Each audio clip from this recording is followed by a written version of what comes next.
Welcome back to the Realm Podcast. As always, I am your host, Robert Williams, and today I am joined by Adam. Go ahead and introduce yourself. Hey everyone, my name is Adam Cox. I am the Chief Strategy Officer for a cybersecurity training company called Reflare. We've got offices in London and Tokyo. We've got a couple of satellites in New York and Johannesburg. And yeah, looking forward to a really good conversation today to kind of bring you up to speed of what we're seeing in the world of cybersecurity and have a good chat. Yeah, it's always good to have these nice little chats. So, just Got it. jumping right into it, I kind of want to ask, Hmm. what technologies do you view as more important than ever right now? Just thinking of where the world has kind Hmm. of shifted in the last 5 years. Everybody's shifting to remote work, COVID, some companies. I know there's a couple of insurance companies that have just abandoned offices entirely because if you can get the remote Hmm. work done, remote work works. So, what do you think is kind of Yeah. a most important thing of technology speaking right now? Yeah. There's a couple of ways to kind of come into this, at least from what we're seeing. So from the hard nuts and bolts of what's actually happening in tech at the moment, the number one thing that we're seeing on our radar is much more in manufacturing around chip production. And let me kind of frame it up a little bit. So if you see what's happening at the moment, the EU and the US are both clamoring to move chip production out of Taiwan, out of the East, and host it domestically. The US has clearly leveled a chip technology embargo towards China. Hmm. And we can already see the impact that chip sanctions are having on countries like Russia. So from a cybersecurity perspective, we've got to think about, okay, chip fabrication really does involve, you know, everything from a digital and physical security. And it's going to be even more important as these dynamics play out in coming years, particularly in the current wave of what everything is happening within AI. So, Hmm. from direct cybersecurity and chip production, the vast majority of organizations in this space, the primary objective, at least what I hear in the boardroom, is around intellectual property protection. Hmm. However, particularly with the tech team that we've got in house that mainly sit in Tokyo, they're jumping up and down in relation to some of the possibilities that exist within the sabotaging of either the physical machinery that does the production through cyber attacks. This is a real possibility. If you think about it, you only got to manipulate some of the relatively high precision processes just to be off by a fraction of a percent, and you can ruin entire batches of chips. And these faults mightn't necessarily come to light, until much further down the line. And then the final point on that is then even when you look at a supply chain, if you've got other vendors that are contributing to this, and obviously there's quite a few bigger players that are trying to do the whole top to bottom in house. You know, this leaves some opportunity to create some backdoors if that production chain is compromised. So when we think about what's the big challenge that's coming down the pipe, we really go back to this, the core fundamentals of what actually drives the technology, which is the chip and its Hmm. production. So that would be probably the key thing. We've got a couple of others, but let me just pause here, and I'd like to hear your thoughts on this. Yeah, well, I mean that's definitely a huge thing. I remember maybe a year or two into COVID, apparently, we just started having supply chain shortages, but also around that same time, um, graphics cards started their prices started skyrocketing again because the crypto Yeah. market already drove the prices of video graphics cards up really high, and then they started going down a little bit because some stuff happened in the crypto market, and then they started going up again because of the chip shortage. Oh, And most recently, I think I saw something from either Ford or Chevy where they didn't have enough chips to build the onboard computers for like the 2023 models. So if they still had a 2022 model truck, they would just take the onboard computer out of that and put it in the 2023 one and would just wait mhm. to replace it. And I was just like, that's wild. But like, that's what you're talking about. If you have a batch of chips that like Yeah. the voltage is just ever so off that just makes it not work. Now the chip's not being made, so the computer's not being made, so the truck's not being built. Or like the truck is Yeah, built and it's correct. just sitting there without this onboard. And because we live in the world we do today, it's not like a '67 Camaro where it's no computer. You know, Yeah, yeah, all yeah, these all these exactly cars are it. run by so Couple many of lighter computers. fluid in the carby and away you go. Yeah. Yeah. So we've got, but yeah, everything would just get backed up because those chips get offset or they're just a minor defect. Yeah. The all the board gets printed just a millimeter to the wrong space, and now nothing lines up right. Yeah, 100%. Yeah, so you got this really interesting dynamic where the subsequent knock on and the permutation of that challenge coming home to roost goes in all sorts of different directions, not automotive, but also in chemistry, in medicine and health. Like you can point to the global economy, and it touches the vast majority of sectors. And this is a real problem that cybersecurity professionals need to get their heads around and be ahead of the curve. To your point about auto manufacturers putting in older chips and then doing a recall should the chips come later. And what's going to happen in once something hits production and goes live, everyone's just going to build on top of it and build on top of it. And the likelihood of them doing a recall on a line of vehicles to replace a chip because the new chip's here, meanwhile the old chip's running around and it's caused quote unquote no real problems. You can see that very rarely people are actually going to go back and address this challenge in hindsight. They're just going to run forward and push it into the 25 model or the 26 model and just use the supply there. So there's all sorts of implications that come out. So that's kind of one of the big, probably we think the biggest challenge that's coming down the pipe in technology is how the next 2 to 5 years of chip production plays out geopolitically, manufacturing, and then obviously the security that protects that. The second point, which is now kind of bringing it a bit closer, is how some of the technology is used. And in the last 6 months to a year, it's become a bit of the Wild West of people who have no idea what they're doing, integrating, I would call, not so secure systems into generative AI, taking these things to market as new solutions, either B2B or B2C, and kind of going to market with these offerings with epic attack surfaces. There's a lot of people that I've come across who have no idea what they're doing whatsoever. So I think we're going to see this whole buyer beware culture is going to have to step up a little bit, but you need a level of sophistication to actually address what it is you're buying, what it is you're integrating into your systems, into your value chain. So, I'm kind of going back to the whole discipline. Just because it's newer doesn't mean it's better. And there's a lot of new shit coming down the pipe at the moment. So, we need to be careful on this. So this kind of, the chip one is very much how we need to react to the challenge. This second one in relation to integration of systems where AI has been put at the center of it, is one, I think, very much of our own creation through not doing enough due diligence when it comes to making the decisions on what we bring into our businesses and our systems and not. Yeah, I definitely agree. We're definitely in a point where we're having a lot of different technologies emerge, and we're having a lot of different things happen, and we're hitting that point where it's innovation for innovation's sake, and not necessarily because there's a need for it. And I mean, if you just look at all the things that are happening with AI, a lot of people are worried about their jobs, and there's two camps for the AI generation stuff. It's either it's a tool that you can use to help you get things done in the right hands. It's great. Hey, it'll poop out some code for you, and then you just make a couple edits to the code, and there you go. But you can't tell AI to like write an entire book for you, and it's going to be decent. There's going to be some parts that are wrong. It's actually interesting you bring up that specific point. So I saw something only a couple of days ago. There was a relatively moderate profiled author in North America by the name, I think, Jane Friedman. And she was jumping up and down like a hot potato with a very valid concern.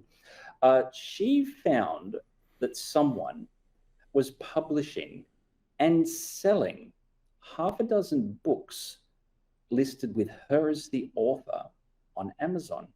These are books she did not write. Mm-hmm. The quality is shit. It's AI that's come through, churned it out, someone slapped it up, put her name on it, and away we go. Yep.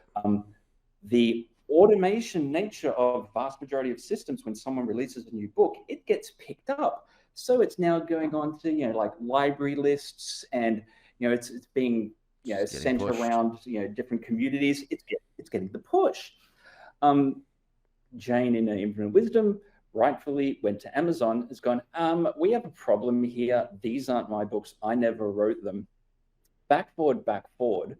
The output was, well, we actually can't do a hell of a lot about it. And the reason why is that you don't own the trademark to your name. So the last I heard, which was only recently, was that the books are out there, can't do anything about it. And you kind of have a bit of a dumpster fire where good people's life's work and reputation can be spoiled because the system is not here to deal with precisely this problem. Right. Now, that obviously speaks a lot about the AI regulation.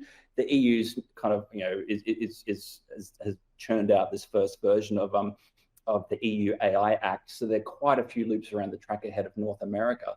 But it speaks a lot to the laws that must get a grip and the regulations. And we really need to get a grip on this, because this is going to become a real problem. It's not necessarily a cybersecurity problem, but it's the permutation of the mishandling of systems and processes that are now becoming commonplace to make a quick buck. And unless we find mechanics to deal with this, this is going to become a very prevalent problem for a lot of people that have nothing to do with tech. So yeah, I'm glad you actually brought up the book example, because it's something that's fresh in my mind. Yeah, actually, it's actually, I can pull this back to cybersecurity here, because AI, with how people are editing and changing a lot of AI, it's getting pushed to a point where the next evolution of AI, like IT teams, are already underfunded and underutilized in a lot of larger corporations, simply because once the computers and servers are built, it takes one person to maintain it. We don't really need to have a whole staff of people supporting it and fixing it, blah, blah, blah, blah, all that stuff. So, and also with the rise of MSPs, you have teams of other people monitoring your stuff for however big your environment is. And what I what I fear is going to happen with, as AI changes and evolves and gets adaptive, we're going to get little modules of different IT things that will enable people to be like, oh, you need an IT person? Well, here's a little AI bot that will sit on your network and auto sniff out viruses. Here's something that's going to sit on your workstation computer, and anytime something bad happens that it can fix locally, it will automatically try to fix it. And maybe it's the fact that, I was a 80s, 90s kid, so I watched Terminator a lot, but, I just kind of fear where that can go and what can happen because of, if basically, like, if we just turn over IT monitoring to the AI, what's going to stop the AI from getting corrupted? Yeah, look, you've touched on an excellent point, which I think I have three kind of things to mention on. So one, this over-reliance on AI that's now creeping into corporate, particularly within the boardrooms. And I can speak to this quite well. I spend, 65% of my life is at the boardroom level, and the other 35 is down in the tech. So it's, I see that there is this culture of over-reliance, because the ability of AI to go out and process huge chunks of information will almost instantly produce a circumstance where there's going to be a lot of, how to put it, no one bothered to check systems that are going to be incredibly attractive targets in the coming months and years. So you have this phenomena where operational efficiency, better use of resources, finance transformation, management by P&L, IT is more than often seen as a cost center. So it is this management by P&L logic that makes these decisions. And if I'm, a white collar executive that doesn't understand the nuts and bolts, I'm going to precisely walk into the circumstance that you've absolutely just laid out. And I think the second component of this is that there is going to be a lot of the base level IT security jobs will be automated. And when I mean base level, I'm talking about, the sort of people that go, I'm going to run a Nessus vulnerability scan every week sort of level. So, those jobs are going to go in the foreseeable future. It's when it goes a bit of a step further beyond the basics, like the real base level stuff, is that you end up with the problems that you point out 100%. Mm-hmm. And this is where we're seeing more of these kind of requests for fractional CIOs, people who have the 30 years domain expertise, they've done the hard yards, but they're scarce, they're expensive, but they're required. This fractional CIO, fractional CISO role is going to become more and more prevalent. And like we've got a talent bench of people that we tap and help clients with. So if it's something that people are interested, just ping me. But it is this requirement to fill the high level security jobs as the upswing of AI continues, as attacks increase, the demand for this talent increases, but the talent is scarce. So how are executives and businesses going to respond? They're going to do more of precisely what you just said, which I think is a real problem. But yeah, it's a difficult one, because the people who are not in the security domain, within reason, AI is seen as potential keyword answer for many things. And those with half the information are the most dangerous people in the world. There's a lot of people who fit that definition in decision-making roles in big organizations today. It's going to become a bigger problem as time goes on. I completely agree with you. Yeah. Yeah, I mean, because we're already starting to see AI kind of just trickle in, because AI powered is kind of the big thing behind adaptive generative AI, Mm-hmm. which in certain instances is really good and is really helpful, because if you can have some sort of automated system that can read your environment, read different error codes for something to kind of generate what's a false positive, what's real, what's not real, great. That's Yeah. amazing. That's really, really helpful to have something that can handle that. But it's just, Mm. I think the big thing that some cybersecurity people are worried about is AI allowing people to become lazy, for lack of a better phrase, and just kind of Yeah. go with the lowest bidder. Well, why would I pay a cyber IT expert $60,000 a year or whatever when I can just buy this AI bot for $1,000 and do the same Hurts my thing? brain. It really Yeah. does. But again, I mean, Yeah. I'm not trying to, be disparaging on AI. I feel like it has its uses. It's just because it's a new thing, people are going to innovate on it and adapt it to try to put it into places where it doesn't necessarily really need to be.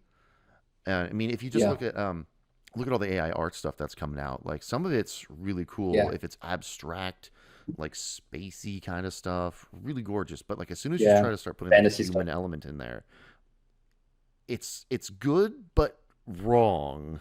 Like yeah, it Uh-huh. can't do hands for some reason. It just Yeah. hands just look weird, and hair is also another thing that it just doesn't do right at all. But it's Yeah. but again, like having its place, a system that may automatically enhance, let's say, like an EDR or an antivirus platform. You have an AI engine Yeah. behind it that automatically kind of bolsters and reads, and in real time. I think there's already some systems out there that are doing it to bolster your antivirus definitions. But that's a great use case. But just because it works there doesn't Mm-hmm. mean it won't work in other places. And I feel like it's learning the wrong lessons, because if something is successful Yeah. here doesn't mean it will work over there. So I mean, just look at the DC movies. They're all dark and gritty. They had one successful dark and gritty Yeah. movie, and they're like, ooh, dark and gritty. No, they just Here we go. make a Yeah. good movie, and that's the successful part of it. It's like, but learning the wrong lessons and applying it to places other elsewhere. It's that's Yeah. Yeah. definitely Look, an issue. I completely agree. I think from a business management fundamental perspective, are we prepared to learn the wrong lessons? And it goes back to some of the whole innovation kind of fundamentals. fail fast, fail cheap, fail forward.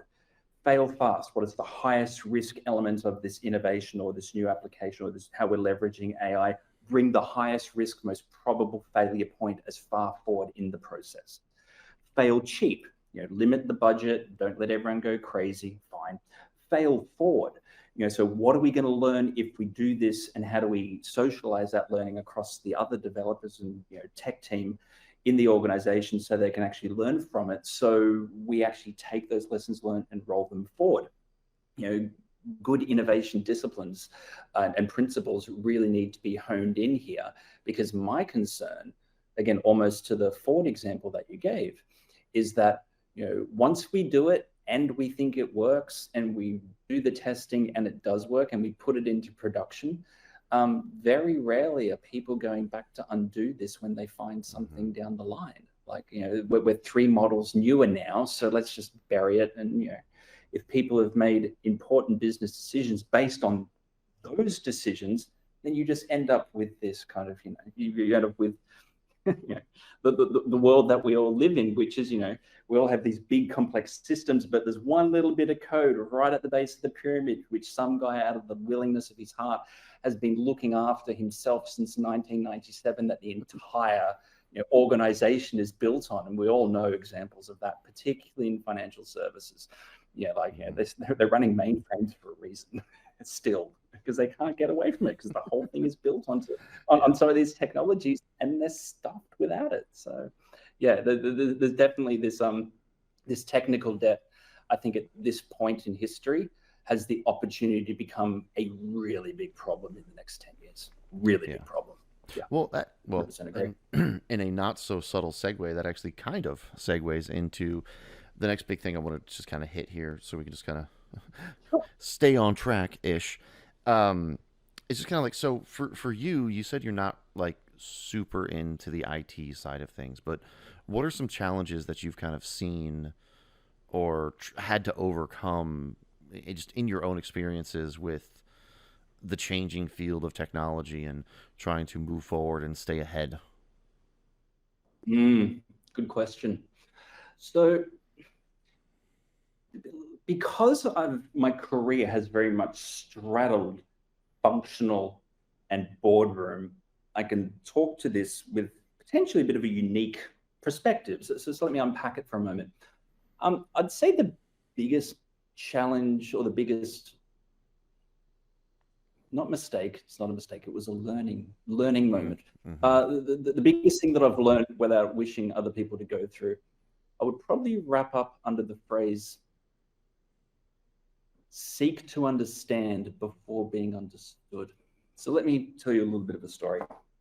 So, and I think this is a story around risk management in the real world. So if we think about how we mitigate cybersecurity risks, really you have one team, and their team, that team is, their audience is the human. So they're applying policy, they're dealing with legal and process, and Reflare, the company I am with, where we work on talent, like we're focused around the human to get the right behaviors, and we use policies and training and 360 performance reviews and all this stuff to really kind of get that side of cybersecurity under control. And then you have the second team, which their audience is the computer, it's the systems, it's the networks, and they use things in their cybersecurity toolbox to deal with attack surfaces and the subsequent fallout of those challenges and of defending against those problems. And I think in 90, maybe even 95% of circumstances, team one doesn't respect or understand the other. And quite often, they not only don't understand or respect, they're hostile. I've seen many people throw the other under the bus. And what we have is this phenomena where, it's two sides of the same coin, yet everyone's talking past each other. And it's either political, or it's trying to get their hands on more budget for next fiscal year, or there's 1,000 different reasons as to why. But the output of this is organizations are missing out on getting what they need. It's wasting resources, it's inefficiencies, it's lost opportunities. And they're not small, they're massive. They're transformational problems that are not getting addressed, and then they fester, and then they grow, and this behavior just gets more and more reinforced. So the lesson that I've learned, having straddled both sides of the world there, is one, I think it's almost a triangulation of policy, security, and the boardroom. And all of these three entities need to empathize, translate, and enable the other two. And we need to get this working coherently, because most of the time in my 35-year career, these elements are at standoffs, and they're their own worst enemy. They need to get out of their own way and bring in an efficient structure to actually get shit done. Right. So the one lesson, if I had to kind of put it out there, which is the most uncybersecurity thing I'm going to say today, which is I think everyone should go back and reread Dale Carnegie's How to Win Friends and Influence People and place it at the center of how they do their work. Because like the loss and just the pain that comes from this immense like incoherence of how we all try and work together to solve the common problem, I'd say that is, I've learned that lesson, and I lead with empathy, and I seek to understand before being understood. And I really go in and try to empathize and connect with the boardroom, with the security team, with the policy team. Mm-hmm. And when you get that right, amazing stuff happens. But so few people get it right. And to the point about Dale Carnegie, like there's nothing rocket science in that book. It's just no one does it. It's common sense. We need to kind of go back to integrating some of the basic stuff about working with people, because organizations are collections of people. And we can all sit behind our terminals as long as we want, but at the end of the day, we've got to talk to someone to get this implemented and done right. Right. That would probably be the one lesson from my career that I think I've cracked the code on finally. And I lead with it, and I think we do really good work because we lead with that. Yeah. I think thoughts on it. That's definitely true. I think part of it might be the sort of the, well, maybe this doesn't necessarily apply to you, but like the American work culture of dog eat dog. Everybody's trying to be on top. Everybody's trying to be the shining star. So even when you get to like group projects where everybody has to do their part coming together, somebody's always trying to maneuver to be the person who did the most or did more or can try to claim the project as their own, because they're angling for the promotion, and they're trying to be the standout, and they're trying to put other people down. Whereas instead of just proving you can work as a team, because in my opinion, good managers are leaders that elevate everybody else around them. That's what you should be doing. Yeah.